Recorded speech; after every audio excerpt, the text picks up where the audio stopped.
আজ আমরা কথা বলবো একটা বিশ্বব্যাপী জট এক ঘটনাকে নিয়ে।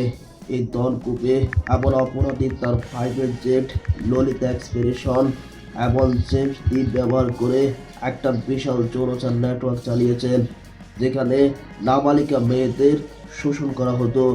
2026 সালের ফেব্রুয়ারিতে ইএস ডিপার্টমেন্ট থেকে লক্ষ লক্ষ ডকুমেন্ট প্রকাশিত হয়, যেখানে বিশ্বের শক্তিশালী ব্যক্তিদের নাম উঠে এসেছে।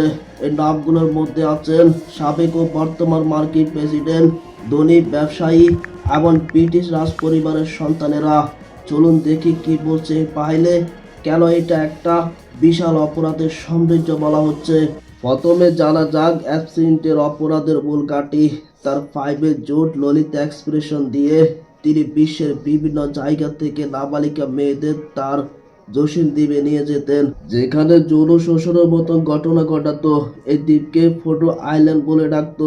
ফাইল অনুসারে এখানে বিশ্বের পাওয়ারফুল লোকেরাই জড়িত ছিলেন, যারা এই নেটওয়ার্কে অংশ হয়ে উঠেছিলেন। 2008 সালে অ্যাবসিনকে যৌনতার কারণে দোষী সাব্যস্ত করা হয়, কিন্তু তারপরেও অনেক হাই প্রোফাইল ব্যক্তিরাই তার সাথে যোগাযোগ করতে আসেন। সম্প্রতি রিলিজ হয়েছে 3 মিলিয়ন পেজ। এই পেজগুলো পুরো বিশ্বকে হতবাক করেছে, কারণ এতে দেখা যাচ্ছে কিভাবে শক্তি এমন অর্থ অপরাধ লুকিয়ে রাখতে পারে। কিন্তু মনে রাখবেন, অনেক আরো তদন্ত দরকার। যদি ভিডিওটা ভালো লাগে লাইক করুন, সাবস্ক্রাইব করুন এবং কমেন্ট করতে ভুলবেন না। ধন্যবাদ।